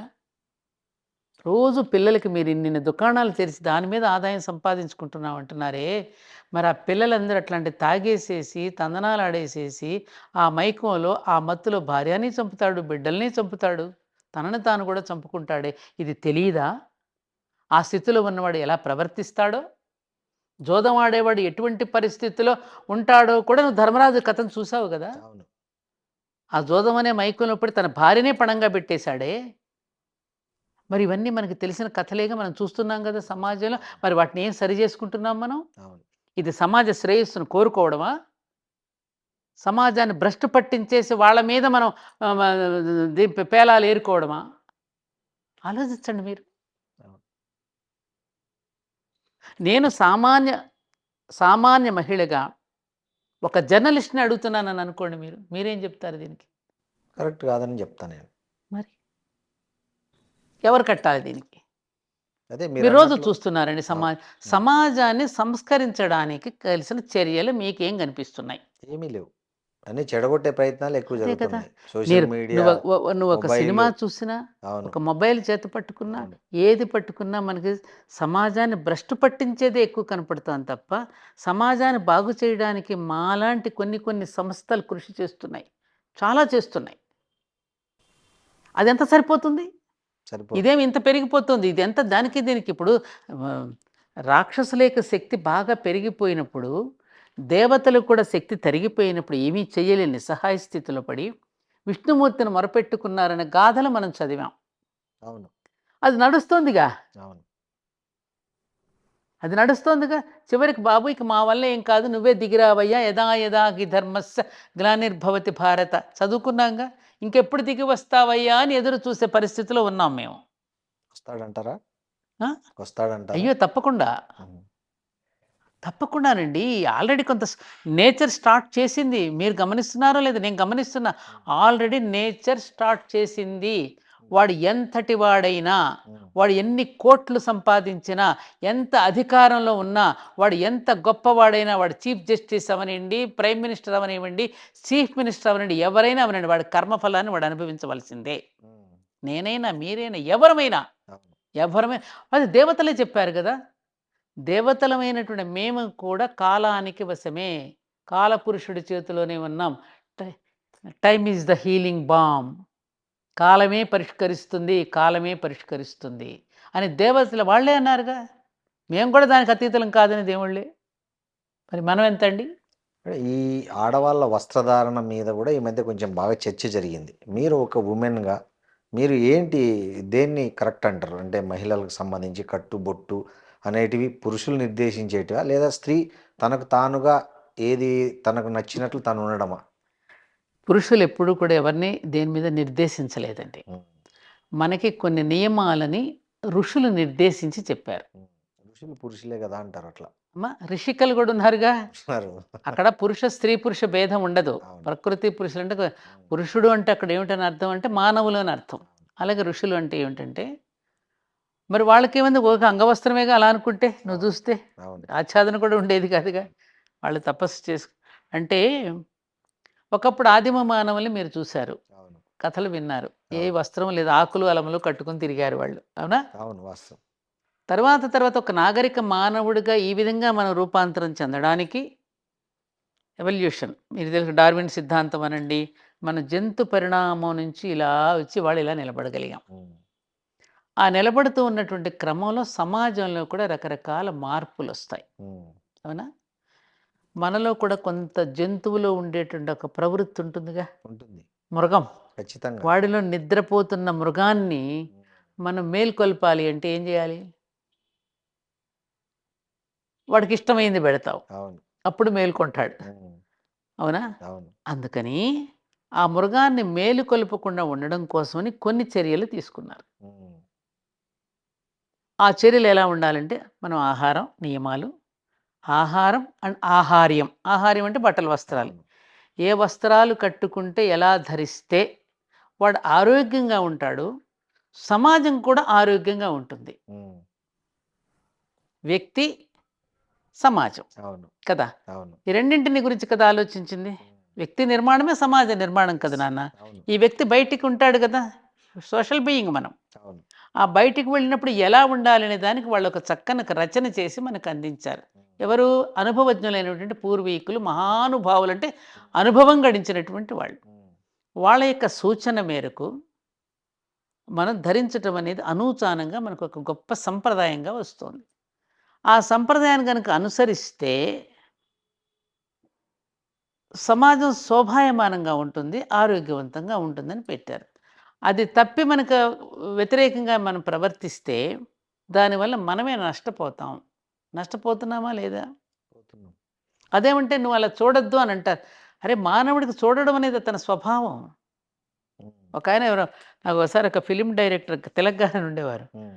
ఇప్పుడు సాధారణంగా ఒక రోడ్డు మీద పాపం ఏ ఆచ్ఛాదన లేకుండా ఒక తడిక కట్టుకుని లేకపోతే ఒక చీర అడ్డంగా పెట్టుకుని స్నానం చేస్తూ ఉంటే హ్మ్. గబుక్కున వాడి కళ్ళు అటువైపుకి వెళతాయమ్మా. అవును. క్యూరియాసిటీ. క్యూరియాసిటీ. అది హ్యూమన్ సైకాలజీ అండి అది. దాన్ని నువ్వు చేది లేదు. దాని యొక్క స్వభావం. అందుకని ఆ చూడడానికి అట్లా ఉండకుండా ఉండడం కోసం కొన్ని జాగ్రత్తలు మనం శరీరం పైన ఒక ఆచ్ఛాదన. పైగా ముఖ్యంగా మహిళలకేంటంటే, బిడ్డలకి జన్మనిచ్చేది స్త్రీ. హ్మ్. ఆయన ఒక పాట పాడతాడు చూడండి. హ్మ్. వేటూరి గారు రాసిన పాట ఎంత అద్భుతమైన పాటండి. హ్మ్. మర్మస్థానం కాదది, జన్మస్థానం అని పుణ్యక్షేత్రం అని. యెస్. అలా ఏమిటంటే పుణ్యప్రదమైనటువంటి ఒక పవిత్రమైనటువంటి ఒక ఇది స్త్రీకిచ్చింది ప్రకృతి. హ్మ్. పాలిండ్లు, బిడ్డలకి పాలిచ్చే తల్లి. అదే బిడ్డలకి జన్మనిచ్చేటటువంటి వాటన్నింటినీ కూడా సరిగ్గా రక్షణ కవచంలాగా ఉండడం కోసం అని చెప్పి ఇప్పుడు ఆ తల్లి చీర కట్టుకుని వెళ్ళిందండి. వెళుతూ ఉంటే బిడ్డకు పాలివ్వాలి. ఆ కొంగు చాటున బిడ్డకు పాలిచ్చుకుంటుంది. ఆ చీరతోనే ఏదో ముడేసుకొని పట్టుకొచ్చుకుంటుంది. ఆ చీరని మళ్ళీ చెట్టుకు ఒక ఉయ్యాల కట్టుకుని బిడ్డను ఊపుకొని పాడుకుంటుంది. చలేస్తే దుప్పట్లాగా. చలేస్తే మళ్ళీ ఇట్లా పెట్టి దుప్పటిగా కప్పుకుని నన్ను ఆచ్ఛాదనిస్తుంది. తను రక్షించుకుంటుంది. హ్మ్. ఇలా మన వస్త్రధారణల వ్యవహారంలో ఇన్ని రకాలుగా ఆలోచన చేసి, దుఃఖం వస్తే దీన్ని కంటితో కన్నీటి తుడుచుకుంటుంది. ఏదైనా అవసరం వస్తే గబుక్కన అప్పుడు పర్సులుండేయా అవును. గబుక్కుని చెంగుకు ముడేసి మా అమ్మ వాళ్ళు అలాగే చేసేవారు. హ్మ్. రూపాయి బిళ్ళ ఉన్నా రూపాయి అన్ని ఇట్ట ముడేసి దాచుకునేవారు. ఏదైనా గుర్తొస్తే అమ్మ ఈ ఎందుకమ్మా సాయంకాలం ఈ పని చేయాలమ్మా గుర్తు తెచ్చుకోవడానికి ముడేసుకుంటున్నానని ముళ్ళేసేవారు వాళ్ళు. హ్మ్. వీటన్నింటి వెనక ఎంత గొప్ప అద్భుతమైన ఒక సంస్కృతి ఉంది నాన్న. అవును. ఆ సంస్కృతిని కాపాడుకోండమ్మా అని చెబితే తప్పైతే మనం ఏం చేస్తాం దాన్ని? నువ్వెవడోరా నాకు చెప్పడానికంటే? అది తప్పు అంటే కాదు. ఆయన ఒకరోజు సామాన్లు. మురళీమోహన్ గారు పార్లమెంట్‌లో మాట్లాడితే కూడా దుమారం లేపారు. హ్మ్. అంత అవసరం ఏముంది అంత దుమారం? నువ్వు చెప్తే వింటే విను లేకపోతే లేదు. అంటే సామాన్లు అన్నాడని, ఆ! సామాన్లతో పోల్చాడని. అది తప్పు మాట్లాడడం. మనం వాడేటటువంటి భాష కూడా అదే నేను చెప్పా గదా! హ్మ్. చెప్పే విషయాన్ని కూడా చెప్పేటప్పుడు కూడా దాన్ని సమన్వయంతో అందంగా అందించగలగాలని దాన్ని అవును. ఆ విధమైనటువంటి పదాలతో వాడటం మాత్రం అది తప్పు. అవును. అది తప్పుగా దానికి క్షమాపణ కోరినట్టున్నాడుగా అతను కోరాడు. కూడా. అవును. హ్మ్. స్లిప్ అయింది నాకు నోట్లో నుంచి. చాలా. కాబట్టి ఏంటంటే ఇవన్నీ హ్మ్. ప్రజలలోనే మానసిక పరమైన మార్పు రావాలి. పరివర్తన రావాలి. అందుకే ఇప్పుడు ఏదో పరివర్తన కోసం కృషి చేస్తున్నారుగా, మంచిదే అది. హ్మ్. ఆ రకంగా మార్పు ప్రజలే దీనిని ఎవరికి వాడే తిప్పికొట్టి ఇట్లాంటి మాటలు ఒక చేస్తే క్వెషన్ అడగాలనుంది మిమ్మల్ని. ఏంటది? మీరు ఒక దగ్గర దగ్గర నాకు తెలిసి 40 సంవత్సరాలుగా ఒక హిందూ సంస్కృతి, సాంప్రదాయాలు, దేశభక్తి వీటన్నిటి మీద మీ శక్తికి మించిన సేవా కార్యక్రమాలు, సామాజిక చైతన్యం కార్యక్రమాలు చేస్తున్నారు గానీ, మీకు ఎక్కడో గుర్తింపు తగినంత రావాల్సినంత రాలేదా ఏమో అనిపిస్తుంది. ఎందుకంటే చిన్న చిన్న పనులు చేసినోళ్ళు గూడా ఈ దేశంలో గవర్నర్‌లయిపోయారు. అవును. మీరు ఇంత ఇంత బ్యాక్గ్రౌండ్ ఉండి ఇంత యాక్టివ్గా పార్టిసిపేట్ చేసి ఎందుకు వెనకబడిపోయారు అని అడగాలని ఆ ఉంది. గుర్తింపే ప్రమాదకరం నాన్న. ఎందుకంటే దానివల్ల మనకు వచ్చి ఒరిగి చచ్చేది ఏం లేదు. అనవసరపు అసూయలు, ఉమ్, ఈర్ష్యలు, ఉమ్, నానా రకాల కామెంట్స్ రకరకాలుగా పెడుతుంటారు. ఎందుకు అవన్నీ మనకు అవసరమా? ఉమ్, నేను ఇప్పుడు గుర్తింపు తెచ్చుకోవడానికి అనేక రకాల హైప్ ఇప్పుడు నేను నా ఛానల్ని మీరు సబ్స్క్రైబ్ చేసుకోండి, ఇది మాత్రమే చూడండి అని నేను ఎప్పుడు చెప్పుకోను. ఉమ్, మా దేవాలయానికే రండి, మా అమ్మవారి చాలా మహిమలు ఉన్నాయి. నేను ఎప్పుడు అలా హైప్ ఎప్పుడు క్రియేట్ చేయను. ఉమ్, దేవాలయం కూడా నేను అంతగా పెద్ద పబ్లిసిటీ చేయనంటే, ఉన్నవాళ్ళు హ్యాపీగా ఉండి కాస్త ఏదో ఇంత ప్రసాదం తిని వాళ్ళు కాస్త అక్కడ సేదతీరి ప్రశాంతతను పొందితే చాలు. అలా అనుకుంటాను తప్ప మనం అడ్వర్టైజ్మెంట్స్ చేసి అసలు ఆ దేవాలయం చేతుల నిర్వహణ కూడా చాలా మందికి తెలియదు. ఉమ్, మీకు తెలుసో లేదో ఆ విషయం. అవును. నేను ఇన్ని వేదికలు ఎక్కాను, ఇన్ని వేదికల మీద కూడా ఎప్పుడు నా ప్రొఫైల్ కూడా నేను ఎవ్వరికీ ఇవ్వను. ఉమ్. ఫలానా సత్యవాణి గారు ఇది చేసింది, నేను ఎన్నో ఉన్నాయి నేను చేసి నేను చెప్పుకున్నానా? ఎక్కడా లేదు. అది నాకు ఇష్టం మిమ్మల్ని లేదు. పిలిచలేదు ఏ పొలిటికల్ పార్టీ జాయిన్ కమ్మని? అడిగారు ఏ ఏ పార్టీల నుంచి వచ్చింది మీకు ఆఫర్? బీజేపీ ఫస్ట్ నన్ను బీజేపీ అడిగింది, తర్వాత తెలుగుదేశం పార్టీ నన్ను అడిగింది. ఎందుకు వెళ్ళలేదు? నాది రాజకీయమైన ప్రవృత్తి కాదండి. ఇప్పుడు ఇట్లాగే మీరు బాలగంగాధర్ తిలక్ను కూడా మీరు ఏ పోర్ట్ఫోలియో తీసుకోబోతున్నారు సార్, మరి ఇంత పెద్ద స్వతంత్ర సంగ్రామాలు ఇంత పోరాడారు కదా మీరు అని అడిగితే, నేను పోర్ట్ఫోలియో తీసుకోవడం నాకెందుకు మంత్రి పదవి, పోనాలో నా స్కూల్లో నేను మ్యాథమెటిక్స్ టీచర్గా పనిచేస్తా. అందరూ జాతిని యోజించి జాతి నాయకులను తయారు చేసేది ఎవరు? వేరే కింగ్ మేకర్స్ అన్నాడు ఆయన. అలాగే మనకెందుకు అవి? ఆ పాలన అధికారాలు పాడు లేనిపోయిన తలనొప్పి. ఈ మధ్యన మన తిరుపతి వెళితే, మేడం మీరు ఎందుకు బోర్డు మెంబర్గా లేరు, మీరు మీలాంటి వాళ్ళు ఉండాలి టెంపుల్కేనంటే, నాయన నేను కనుక టెంపుల్కి బోర్డు మెంబర్గా తిరుపతికి వెళ్ళాననుకో, తెల్లవారు నా గేటు ముందు క్యూ ఉంటుంది. మేడం మాకు టికెట్ ఇప్పించండి, మాకు దర్శనం ఇప్పించండి అని. ఈ సాధన పోతుంది నాకు, ఈ గోడలో పడిపోతా. నాకెందుకు ఇదంతా? కదా. అదే ఒకసారి తిరుపతిలో నేను చదలవాడ కృష్ణమూర్తి గారు ఉన్నప్పుడు నా ప్రసంగం విని, అమ్మ మీరు ఎప్పుడు వచ్చినా మీకు ఫ్రీగా దర్శనం ఇప్పిస్తాను మేడం అన్నాడు. సో కృష్ణమూర్తి గారు, నాకు స్వామి దర్శనం వద్దండి, ఆయన ఇక్కడ నింపుకున్నాను, ఆయన అప్పగించిన పని చేస్తానండి, మీ యూనివర్సిటీలో పిల్లలకి ఏదైనా చెప్పడానికి వీలైతే ఆహ్వానించండి, పిల్లలతో మాట్లాడుకుంటానన్నా నేను. నాకు అది ఇష్టం. మన సనాతన ధర్మంలో ఉన్నటువంటి ఆ శాస్త్రీయపరమైన విజ్ఞానం ఏదైతే ఉన్నదో అది నేటి తరానికి అందించగలిగితే సైన్స్ పరంగా వాళ్ళు కన్విన్స్ అవుతారు. అవును మేడం, అసలు సనాతన ధర్మం అంటే ఏంది? ఈ మధ్య ఎవరు పడితే వాళ్ళు ఎక్కడ పడితే అక్కడ వాడేస్తున్నారు పిచ్చగా. ఇంత పిల్లోడు కూడా మాట్లాడేస్తాడు. అదే అసలు ఏంటి అసలు సనాతన? దానిలోనే ఉందిగా సనాతనంలోనే అంటే పాతది, ఎటర్నల్, పురాతనం అని అర్థం కాదు, ఎటర్నల్ శాశ్వతమైన ధర్మము. ఓకే. అది ఇప్పుడు ఉన్నది, ఎప్పుడు ఉంది, ఎప్పుడు ఉంటుంది. అది దానికి ఎవరు రాసింది కాదు, చేసింది కాదు, ఎవరు సృష్టించింది కాదు. సృష్టి ఏర్పడినప్పుడే ఏర్పడిపోయింది, నువ్వు పుట్టినప్పుడే ఉంది, నీ పుట్టుకతోనే వచ్చింది, నీ నడవడికలోనే ఉంది. నువ్వు రోజు ఉదయం లేచిన దగ్గర నుంచి రాత్రి పడుకోబోయేంత వరకు నువ్వు చరించేటటువంటి నీ నియమాలు, నీ విధానం అంతా సనాతనమైనటువంటి పూర్వీకుల మధ్య ధర్మే మానవ ధర్మం. మానవ ధర్మే సనాతన ధర్మం. ఏమిటి మానవుడు? ప్రకృతిని నువ్వు ప్రేమిస్తూ, ప్రకృతిలో ఉన్న వైవిధ్యాన్ని గౌరవిస్తూ, ప్రకృతిలో ఉన్న వైవిధ్యాన్ని గౌరవించడం ఎట్లా నేర్పిందే నీకు రుద్రాభిషేకంలో చెప్తున్నాడు. ఏమంటాడు అక్కడ? పిట్టకే నమస్కారం, గుట్టకే నమస్కారం, మట్టికి నమస్కారం, చెట్టుకి, పిండికి, కాయకి, ఆకుకి, అన్నింటికీ నమస్కారం నమస్కారం అండి సంస్కారం చెప్పాడు. ఆ నమస్కారం, ప్రతిదాన్ని నమస్కరించడమే సంస్కారం మనకి నేర్పించింది. అదే సనాతన ధర్మం. ప్రతిదానికి రుణపడి ఉన్నాం మనం. నడుస్తున్నామంటే పంచభూతాలకి, నేలకి రుణపడి ఉన్నాము, ఆకాశానికి రుణపడి ఉన్నాము, గాలికి రుణపడి ఉన్నాము, ఈ వెలుతురికి సూర్యుడికి రుణపడి ఉన్నాము, ఈ నీటికి రుణపడి ఉన్నాము.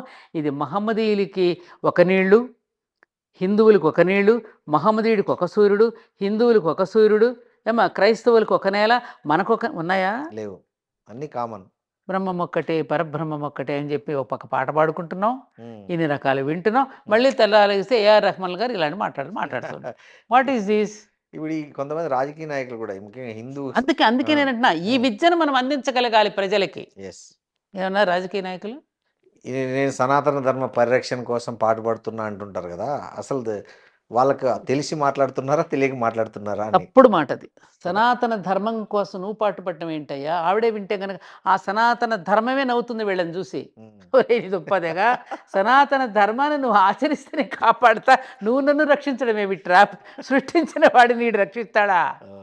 ఏమ్మా, సృష్టికర్తను వీడు రక్షిస్తాడా? అసాధ్యం. ధర్మ రక్షణ కాదు నన్ను అనాల్సింది. ధర్మాన్ని నువ్వు రక్షించడం అంటే నువ్వు ఆచరిస్తూ ఉంటే నేను ఇప్పుడు నేనున్నానండి.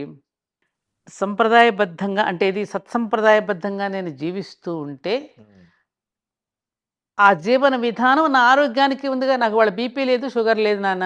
అవునవును. 76 ఏళ్ళు హాయిగా ఆరోగ్యంగా ఉన్నాను. ఏ మందులు లేవు నాకు. ఉమ్, మరి ఇలా ఉన్నానంటే దేనికి వలన ఉన్నాం? వీటన్నింటికీ నేను వశమై వాటికి కృతజ్ఞతాబద్ధురాలినై జీవిస్తూ ఉన్నందుకు నేను ఆరోగ్యంగా ఉండగలుగుతున్నా. ఉమ్. నువ్వు అలా నడుస్తూ ఉంటే నిన్ను అది కాపాడుతోంది. నువ్వు దాన్ని కాపాడేది ఏంది? నువ్వు దాన్ని కాపాడటం ఏంటి? నేను వేదాలను రక్షిస్తున్నానంటాడు ఒకడు ధర్మాన్ని రక్షిస్తున్నానంటాడు. హిందుత్వమే అసలు హిందుత్వమే లేదు మనకి. అదొక లైఫ్ స్టైల్. నీకు రామాయణంలో హిందూ శబ్దం ఉందా? లేదు. మహాభారతంలో హిందూ శబ్దం ఉందా?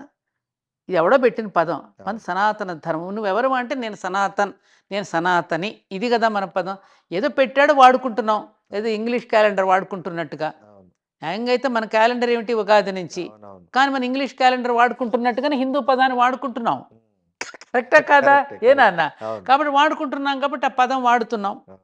ఏది బదిలిపోయారుగా వాళ్ళ బూట్లు వాళ్ళ చెప్పులు వదిలితే అయ్యే తగిలించుకున్నాం, అయ్యే కళ్ళజోళ్ళు పెట్టుకున్నాం. అవును. వాళ్ళు చెప్పిన పదాలే మనము వాడుతున్నాం. ఉమ్, ఇది తప్పనిసరిగా జీవిస్తున్నాం. అన్నింటినీ స్వీకరించే గుణం మనకు ఉంది కదా. మన తెలుగు భాష అన్ని భాషల్ని మిడుచుకుంటుంది. అవును. మన సనాతన ధర్మం అని హిందూ ధర్మం కూడా అందరినీ మిడుచుకుంటుంది. అవును. ఏమ్మా? సపరేట్ చేయమందు. వాళ్ళు ముస్లింలు కాబట్టి అస్సలు పక్కన చేయమల్లా. పెట్టు, క్రైస్తవులు కాబట్టి పక్కన పెట్టు. రామ్ రాబర్ట్ రహీమ్ అని సినిమాలు తీసింది మనమే. అవును. వాళ్ళది ఇలా. అవును. ఏమ్మా? అవును. బైబిల్ని ఖురాన్ని అన్నిటినీ కూడా ఆదరించి, ఎందుకండి మా కంచి పరమాచార్య చంద్రశేఖరేంద్ర సరస్వతి మహాస్వామి వారు ఉమ్, వారి యొక్క శంకర మఠం పక్కనే ఒక మసీదు ఉంటుంది. ఉమ్, అది తొలగించాలని ఎవరో ఒక ప్రపోజల్ పెట్టినప్పుడు స్వామి వాళ్ళని పిలిచి మందలించారు. ఉమ్. అక్కడ కనపడుతూ ఉంటే అక్కడ ప్రార్థన సమయం వాళ్ళకి గుర్తు చేస్తుంటే నా ప్రార్థనా సమయం నాకు గుర్తొచ్చి నేను కూడా ప్రార్థన చేసుకుంటున్నాను, తీయొద్దన్నారు ఆయన. అది అది అది అది నా సనాతన భారతదేశంలో నా మహర్షులు నాకు అప్పగించినటువంటి గొప్ప సంస్కారం. అది ఇప్పుడు లేదు. లేదు. ఈ విషయం రహమాన్కి తెలియజేయండి, ఏఆర్ రెహమాన్కి. అది నా భారతీయత యొక్క గొప్పతనం అని. అవును. ఏమంటారు? కరెక్ట్. ఎన్నున్నాయి ఇలాంటి ఉదాహరణలు? కొల్లలు ఉన్నాయి. ఇందాక మీరు అడిగారు, ఇందాక కులాన్ని గురించి. ఇందాక ఏదో అవును. వేరే అన్నాడని. సంక్రాంతి కులం. అన్నాడని. ఇలాగే మా మాస్టర్ గారు ఒకసారి, ఈకే మాస్టర్ గారు, ఉమ్, ఎకరాల కృష్ణమాచార్యులు గారు ఉమ్, ప్యారిస్ వెళ్ళినప్పుడు 1972లో ఉమ్, ఆ దేశస్థుడు ఒక అడిగాడు, ఒక క్రిస్టియన్ మతస్థుడు, ఉమ్, మీ దేశంలో కులాలు ఉంటాయట కదా, ఉమ్, ఉండకూడదా కదా అని ఏదో అడిగితే, ఉమ్, అవునా అలాగా, ఉమ్, అయితే మరి మీరు కూడా గుర్రాలని, ఉమ్, జాతి గుర్రాలని ఉమ్, ఏర్చి కూర్చి ఉమ్. జత చేసి వాటికి గర్భధారణ చేస్తారు కదా, ఎందుకు అని అడిగారు. అవును, మరి ఆ జాతి గుర్రాల యొక్క ఆ పౌరుషం చచ్చిపోకుండా ఉండడానికి, ఆ జాతిని మరింతగా పెంచుకోవడానికి, ఆ డిఎన్ఏని కాపాడుకోవడానికి మేము చేస్తామన్నట. అది మీరు గుర్రాల విషయంలో చేశారు, మా పూర్వీకులు మాకు మనుషుల విషయంలో ఆ సంప్రదాయాన్ని చేశారు. ఎందుకు చేశారు అది? ఆ విత్తనాన్ని కాపాడుకోవడం కోసం. ఇన్ బోర్న్ ఎంప్లాయ్మెంట్, రక్తనిష్టగా ఉన్న బోర్న్ ఎంప్లాయ్మెంట్ని కులవృత్తులు పోకోకుండా ఉండడం కోసం అని చెప్పి ఆ విధంగా కులాలలో వివాహం చేసుకోవటం అనే పద్ధతిని ప్రవేశపెట్టారు తప్ప, ఆ డిఎన్ఏ నశించిపోకుండా ఉండడానికి పెట్టారు తప్ప అక్కడ విభేదాలు సృష్టించడానికి కాదు. ఇది విభాగాలు మాత్రమే, విభేదాలు లేవు. ఈ విభాగాలన్నీ పనిచేస్తూ ఉంటేనే కదా మనం ఉండగలుగుతున్నాం. అవును. ఎన్ని విభాగాలు పనిచేస్తున్నాయి సృష్టిలో? చాలా విభాగాలు. ఎన్ని విభాగాలున్నాయి? కార్పెంటరీ, ఏమ్మా, అవును. కంసాలి, అతని పని అతను చేస్తున్నాడా? అవును. చాకలి, దోబి, దర్జీ, బట్టలు కుట్టిస్తున్నాడు. ఇన్ని విభాగాలు పనిచేస్తుంటే మనీ పంపిణీ అవుతుంది, సర్క్యులేట్ అవుతుంది, రొటేట్ అవుతుంది కదా. అవును. ఈ విభాగాల మధ్య విభేదాలు సృష్టించింది ఎవరు? రాజకీయ నాయకులు. వాళ్ళ పబ్బం గడుపుకోవడం కోసం మనందరి మధ్య చిచ్చు పెట్టి ఉమ్, వాళ్ళు పాలన సాగించుకుంటుంటే ప్రజలు కళ్ళు తెరవాలి.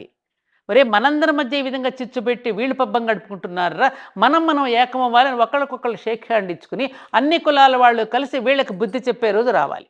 బాగా చెప్పారు. కరెక్ట్. ఆ రోజు రావాలి భారతదేశంలో. కాబట్టి సంక్రాంతి పండుగ అనేది అన్ని కులాల వాళ్ళు చేసుకునే పండుగ కానీ ఇంకొకళ్ళు ఒకే కులం చేసుకునే పండుగ కాదు. మళ్ళీ చెప్తున్నా, మీరు అడిగారు మీ కాబట్టి. ఎంట్రీ చూసినాక ఆమెకు అర్థమవుతుంది. ఓకే. మేడం ఈ మధ్య మీరు ఒక చాలా అరుదైన కార్యక్రమం ఒకటి చేశారని చూసా మీడియాలో.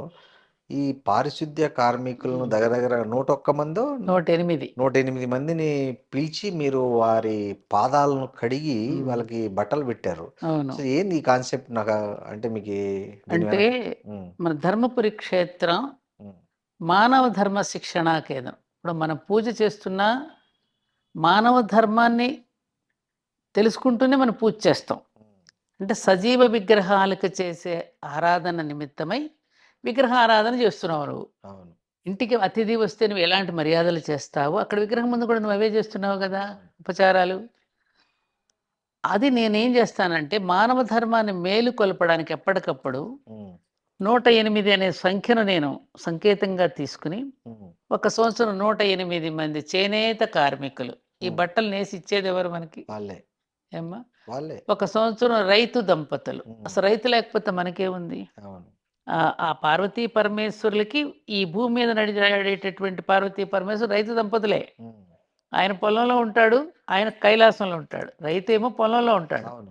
ఆయన కైలాసంలో ఉంటాడు. ఈయన మన్ను పూసుకుంటాడు, ఆయన విభూతి విభూది పూసుకుంటాడు. పూసుకుంటాడు. అవును. ఈయన హలం పట్టుకుంటాడు, ఆయన త్రిశూలం పట్టుకుంటాడు. అవును. పాపం ఆయన మనందరి క్షేమం కోసం విషాన్ని గరళంలో పెట్టుకున్నాడు. మనకు అన్నం పెట్టడానికి రైతన్న విషం తాగుతున్నాడు. ఉమ్, ఇద్దరికి తేడా ఉందా? లేదు. ఆమె గొట్టం దగ్గర పొయ్యి దగ్గర కూర్చుని అందరికీ అన్నాలు కట్టించి పాప విత్తనాలకి వాళ్ళని పంపించి ఆ తల్లి పడే పాటలు ఎన్ని పాటలు పల్లెల్లో మీరు చూస్తుంటే చూశాను. చిన్నప్పుడు మేమన్నీ అవును. మా కుటుంబంలో మేము చూసాం ఇవన్నీ. మేము మా కూడా. నాన్నగారు అమ్మ అవును. మేమందరం చూసాం కదా. అవును. అట్లా 108 రైతు దంపతులని పాద పూజ చేసి ఉమ్, వాళ్ళకి కర్షకరత్న బిరుదుతో సత్కరించడం. ఉమ్, 108 జాతి గోవులు. అసలు ఆ గోవులు లేకపోతే మనం ఉన్నామా? లేము. సంపదంతా గోవుల నుంచేగా మనం పొందేది. ఉమ్, ఆడపిల్లకి అత్తగారికి వెళ్ళినప్పుడు గోవునిచ్చి ఎందుకు పంపించావు? సంపద పెరగడం కోసం. yes. ఒక గోవును పెంచితే 1000 గోవులు అవుతాయి. 1000 గోవుల ద్వారా కొన్ని ఎద్దులు, వ్యవసాయం, మనకి సోదర వర్గానికి చెందినవి పశు సంపద. అటువంటి గోవులు చేసి ధేను రక్షణ దీక్షా పురస్కారం అని ఇప్పుడు పల్లెల్లో మరి గోవులని పెంచలేకపోతే మన వాళ్ళు గోశాలలు పెట్టి ఆ బీడిని సంరక్షించుకోవడానికి వాళ్ళు కాపాడుతున్న గోశాలలకి పెట్టిన వాళ్ళకి ధేను రక్షణ దీక్షా పురస్కారంతో సత్కరించడం. ఉమ్, అలాగే 108 మాంగళ్యాలు చేయించి ఉమ్, మాంగళ్య ధారణ అనేది ఒక జీవన సూత్రం అనేది మర్చిపోయి దానేదో ఒక పసుపు తాడు ఒక బిళ్ళలాగా చూసి దాన్ని మేకు తగిలించి పెట్టుకోకపోవడం, వివాహ వ్యవస్థ దెబ్బతినడం, దీనిని కొంచెం జనంలో కాస్త తీసుకెళ్లడం కోసం నుండి మాంగళ్యాలు. అలాగే 108 చేనేత చీరలు దేశవ్యాప్తంగా ఎక్కడెక్కడ చేనేత పరిశ్రమలు ఉన్నారో ఆ చీరలు తెప్పించి అమ్మవారికి సమర్పిస్తూ అలా 108 మంది కళాకారులు. అంటే మన 64 కళలు ఉన్నాయి కదా నాన్న. అవును. అలాగే నృత్య గురువులు, ఉమ్. సంగీత గురువులు వాళ్ళు లేకపోతే ఆనందం మానసిక అంటే ఆనందం ఇట్లా ఏముంది? ప్రతి సంవత్సరం ఇలా ఒక్కొక్క ప్రతి కేటగిరీ. 108 నదీ జలాలు, ఉమ్, 108 మంది హరికథా భాగవతారులను తీసుకొచ్చా. వీళ్ళందరినీ వాళ్ళేగా మనకు పరిచయం చేసిన దైవాన్ని గురించి పురాణ గాథల్ని. అవును. అలా నేను ఈ సంవత్సరం ఉమ్, పారిశుధ్య కార్మికులు నిజంగా అండి వర్షాలు వచ్చినప్పుడు మనం చూడకుండా పడిపోతాం. ఆ డ్రైనేజీలోకి దిగి మనం విసర్జించిన మలమూత్రాలను వాళ్ళ చేతులతో ఎత్తేసి ఏనన్నా మనం ఎంత చెత్త పారేస్తున్నాం. చదువుకున్నవాడు చెత్త పారేస్తుంటే చదువుకోలేనివాడు చదువు రానివాడు ఆ మాలిన్యాన్ని ఎత్తి పడేస్తున్నాడు. ఎవడు చదువుకున్నవాడండి ఇందులో? అతనే నిజంగా చదువుకున్నాడు. ఏమండి? అలాంటి వాళ్ళని నీచంగా చూడటం తక్కువగా చూడటం అనేది తప్పు కదా. అవును. అందుకని సమాజంలో విలువ వినియోగం ఉంది. వినియోగానికి విలువిస్తున్నావా? డబ్బుకు విలువిస్తున్నావా? నిజానికి బంగారానికంటే ఎక్కువ వినియోగం ఇనుముకే ఉంది. అవును. కానీ మనం బంగారానికి విలువిస్తున్నాం, ఇనుమును తక్కువగా చూస్తాం. కానీ వాడుతున్నది ఎక్కువగా ఇనుమేగా. అవును. ఇప్పుడు ఖరీదు పాలు చాలా ఖరీదైనవి కదా అని పాలతో స్నానం చేస్తారా? చేయము. మళ్ళీ వెంటనే నీళ్ళు ఎక్కడున్నాయని ఎత్తుక్కుంటారు చేతులు కడుక్కోవడానికి. అవును. నీరు కంటే పాలు విలువైనవని స్నానం చేయలేవు కదా. చేయలేము. అలాగే ఈ సమాజంలో వీళ్ళు లేకపోతే నువ్వు మనలేవు కదా. మనలేము. ఏమిచ్చి వాళ్ళ రుణం తీర్చుకోగలం మనం. ఈ 108 మందిని కాదుగా యావత్ సమాజంలో శ్రమశక్తికి, అవును. సమాజంలో శ్రమశక్తిని పూజిస్తున్నాం అక్కడ. దురదృష్టవశాత్తు మనకు జరిగినటువంటి పెద్ద అన్యాయం ఏమిటంటే మన వేదాలని మన సంస్కృత భాషని ఇంగ్లీష్ వాడు వచ్చి ఆ మెకాలే గాడు వచ్చి మెకాలే ఎడ్యుకేషన్ ప్రవేశపెట్టి మన సంస్కృతాన్ని తీసి పారేసిన తర్వాత మన వాళ్ళు 75 ఏళ్ళు వచ్చిన దాని మీద శ్రద్ధ పెట్టకపోవడం చేత ఈ సంస్కృతాన్ని ఎవరికి వాడు తోచిన నిర్వచనాలు వాడు చెప్పేయడం వలన సమాజాన్ని విడగొట్టేశారు. అవును. వాడు మరి పురుష సూక్తంలో చెప్పింది వేదంలో చెప్పింది ఒక అర్థం అయితే వీడు ఇంకొక అర్థం చెప్పేశాడు. దాంతో సమాజం నష్టపోయింది. అవును. సమాజ పురుషుడిని గురించి వర్ణిస్తే మనుషులకు ఆపాదించేసావు నువ్వు దాన్ని.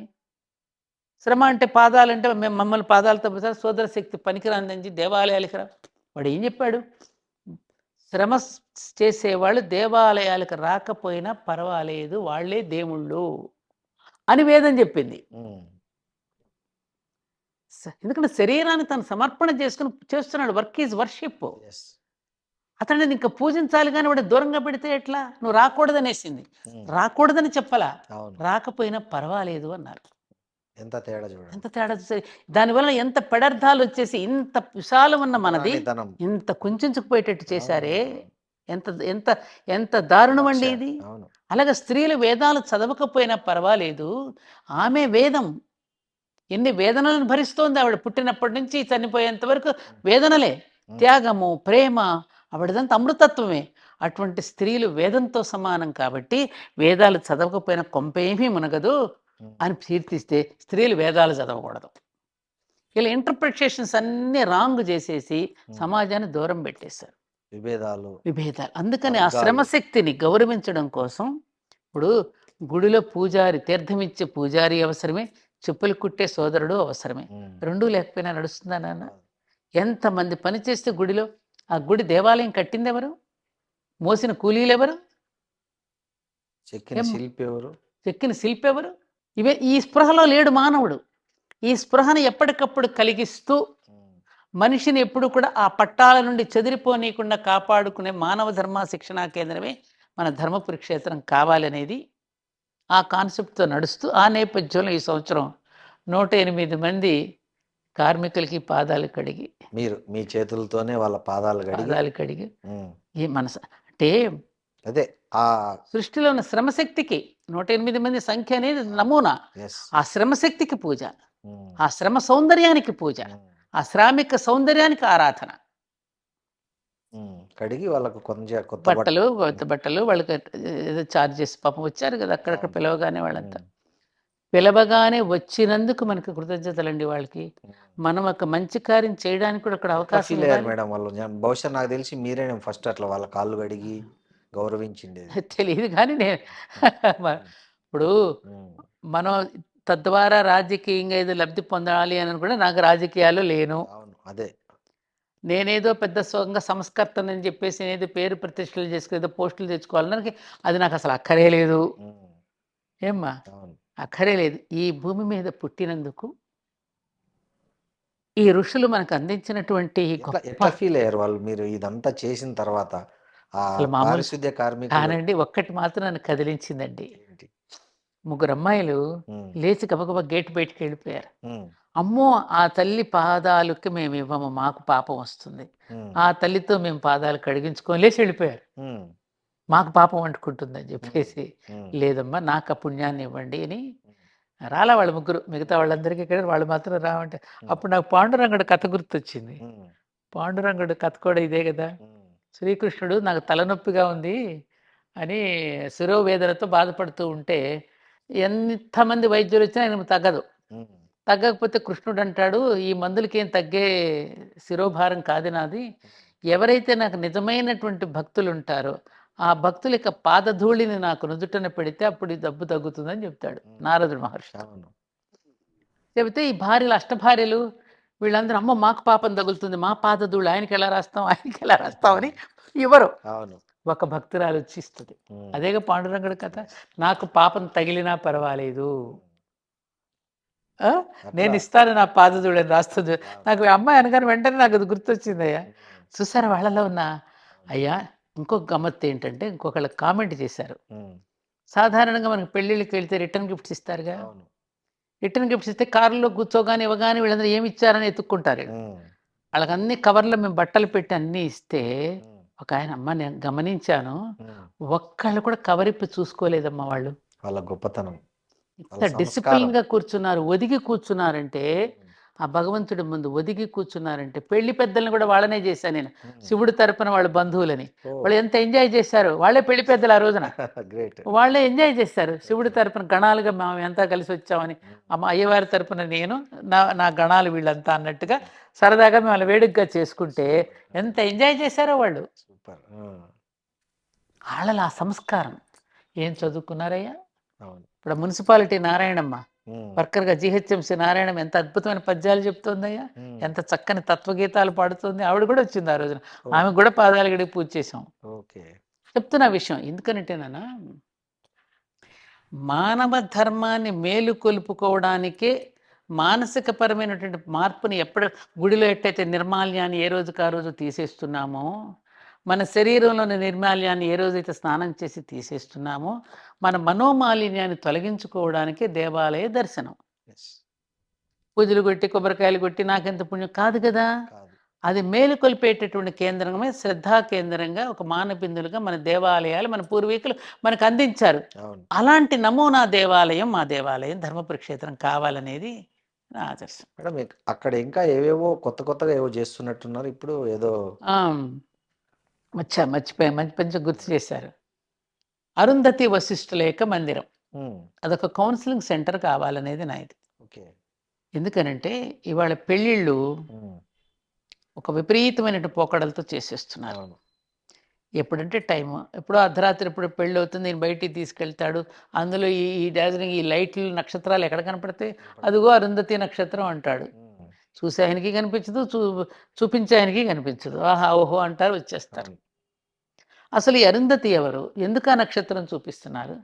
భార్యాభర్తల యొక్క ఆ కాపురం దృఢంగా చిరకాలం నిలబడాలంటే అరుంధతిని ఎందుకు పూజించాలి? ఇవన్నీ అందుకని అదొకటిన సామాజిక సమరసత అంటున్నాగా ఇప్పుడు మనం అందరూ ఏకంగా.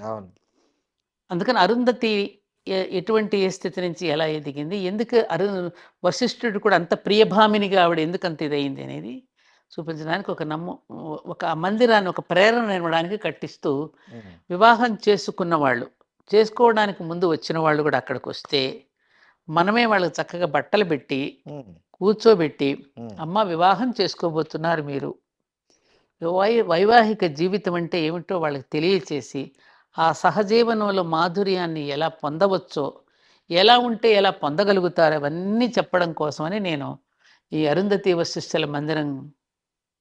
నాకు తెలిసి భారతదేశంలో ఉందా ఇట్లాంటి మందిరం? మరి తెలియదు నాకు అంత, ఫస్ట్ నాకు తెలిసి నాకు పరిచయం అంత తెలియదు అంటే ఉందేమో, నాకు తెలియదు.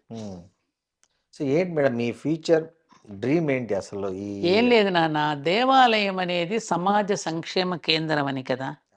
ఊరిలో మధ్యలో గుడి ఎందుకు ఉండేదంటే, మన శరీరానికి గుండె ఏం పని చేస్తుందో అదే ఊరికి దేవాలయం చేస్తుంది. ఈ బ్రిటిష్ వాళ్ళు వచ్చిన తర్వాత ఈ కోర్టులు, ఈ న్యాయస్థానాలు, ఈ పోలీస్ స్టేషన్లు వచ్చి, అంతకుముందు ఈ దేశంలో ఏవి లేవుగా. అన్ని దేవాలయమే. న్యాయానికి తీర్పు అక్కడే జరిగేది, కుటుంబ అన్నీ అక్కడే తీర్పు జరిగేది. ఊరి పెద్దలు ఇద్దరు వచ్చేవారు. పురోహితుడు అంటే పురమునకు హితము చెప్పేవాడు పురోహితుడు. ఆయన కూర్చోబెట్టుకుని గ్రామ పెద్దలు కూర్చొని ఊర్లో ఎవరికైనా తగాదాలు వస్తే అక్కడ పరిష్కరించేవారు. వైద్యాలయం కూడా అది. మాకు చిన్నప్పుడు నాకు బాగా గుర్తు, మాకు ఎవరికైనా బాగోతే ఆచార్యులు గారి దగ్గరికి వెళ్ళి మందు పట్టారని ఇంత పొట్లం కట్టించేవారు ఆయన. ఎందుకంటే పురోహితుడికి తప్పకుండా ఆయుర్వేదం తెలిసి ఉండేది. అనూచానంగా సంప్రదాయంగా వస్తాయి కదా. వాళ్ళ తండ్రి గారు ఏ వైద్యం చేస్తే కుమారుడు ఆ వైద్యం చేసేవాడు. అలా మన దేవాలయం, వైద్యాలయము, న్యాయాలయము, విద్యాలయము అన్నీ అదే అయి ఉండేది. ఆ పరంపరను దీనిలోకి కొనసాగించాలని ఒక ప్రాథమిక చికిత్సా కేంద్రం, మహాప్రాణదీపం పేరిట ఒక ప్రాథమిక చికిత్సా కేంద్రం. అలాగే నాకు ఇంకా ఉన్నది ఇంకొకటి ఏంటంటే ఒక ధర్మపీఠం. అది దేవాలయ సముదాయం కదా, దేవతలంతా ఉన్నటువంటి ఒక పాజిటివ్ వైబ్రేషన్స్ ఉన్న ప్రదేశం. అక్కడికి వెళ్ళగానే ఇప్పుడు మామూలుగా మన ఏ బాబు గుళ్ళోకి రాయో దండం పెట్టుకుంటే వాడు ఏమంటాడు, వద్దులే మేడం నేను స్నానం చేయలేదను, లేకపోతే నేను వాళ్ళు కొంచెం నాన్ వెజ్ తిన్నానండి రానులేండి, అంత పవిత్రంగా లేనంటాడు కదా. అలాగే తప్పు చేసిన ప్రతివాడు కూడా ఆ విధంగా తనకి గిల్టీగా ఫీల్ అవుతాడు కదా. ఇక్కడ కనుక న్యాయపీఠాన్ని కనుక మనం పెడితే, భార్యాభర్తల తగాదాలు అవ్వచ్చు, ఆస్తి తగాదాలు అవ్వచ్చు, కోర్టులు చుట్టూ తిరుగుతున్నారు, ఏళ్ల తరబడి తిరుగుతున్నారు, డబ్బులు పోగొట్టుకుంటున్నారు, దుఃఖమే మిగులుతుంది చివరికి. గెలిచిన వాడికి దుఃఖమే, ఓడిన వాడికి దుఃఖమే. అట్లా ఆల్టర్నేటివ్ డిస్ప్యూట్స్ అంటే ఆ డిస్ప్యూట్స్ని ఇక్కడే పరిష్కరించుకునేటట్టుగా ఇద్దరు హ్యాపీగా వెళ్ళేటట్టుగా ఒక ధర్మపీఠం న్యాయపీఠాన్ని పెట్టాలనేది ఒకటి ఉంది నాకు. అది ఈ వయసు అయిపోతుంది, అది ఎంతవరకు ఇంకా నేను అది ప్రమోట్ చేయగలను, కానీ అదొకటి నాకు లోపల ఉంది. రెండే హాస్పిటల్ అంటే నెమ్మదిగా చాలాసార్లు క్యాంపులు పెడుతున్నాం. ఒక ఆయుర్వేదిక్ ఉంది, హోమియో డాక్టర్ వచ్చేవారు. మన కరోనా వచ్చిన దగ్గర నుంచి కాస్త కుంటుపడింది, కానీ ఆ విధంగా దేవాలయమే అన్నింటికీ కేంద్రం. దేవాలయంలో వచ్చేటటువంటి డబ్బు ఊరికి ఎంతో ప్రయోజనకారిగా ఉండేది. ఎందుకంటే మనకు కలిగిన దాంట్లో ఇంత వెళ్ళి వేస్తాం కదా నాన్న. అవును. నేను కార్గిల్ వారికి పంపించానండి, అప్పుడు ఉన్న కాస్తలోనే. తూర్పుగోదావరి జిల్లాలో తుఫాన్లు వచ్చినప్పుడు పంపించాం. అట్లాగే ఇంకొక దేవాలయంలో అసలు ఏమి ధూపదీప నైవేద్యాలకు లేదంటే ఇక్కడి నుంచి మనం పంపించడం జరిగింది. అట్లా ప్రతి దేవాలయం కూడా సమాజ హితాన్ని కోరుకుంటూ కార్యక్రమాలను చేస్తే, ఇప్పుడు తిరుపతి కనుక ఎట్లయితే యూనివర్సిటీస్ హాస్పిటల్స్ పెట్టిందో, ప్రతి ఊరిలోనూ ప్రతి గ్రామస్తుడు దేవాలయాన్ని వాళ్లే కేంద్రంగా చేసుకుని వాళ్లే పరిపాలన చేసుకుంటే అసలు పోలీస్ స్టేషన్ల పనే ఉంటుంది, న్యాయస్థానాల పనే ఉంటుంది. ఏమంటారు? అంతే కదా మేడం. అది ఆ రోజు రావాలి. మళ్ళీ కృతయుగం వస్తే ఆ రోజులు వస్తాయి. Thank you madam. మంచిదమ్మా, నమస్కారం.